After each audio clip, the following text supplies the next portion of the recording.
What's the meaning of attached?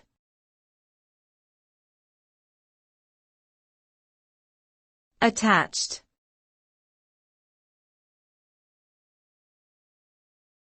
Attached.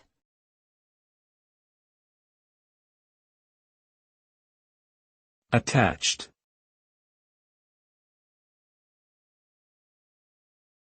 Attached.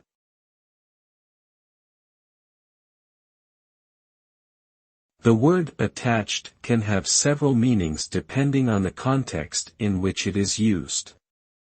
It can refer to something that is physically connected or joined to something else, such as a document attached to an email. It can also refer to an emotional connection or affinity, such as being attached to a particular person or thing. Additionally, the term attached can also mean being associated with or assigned to a specific task or responsibility.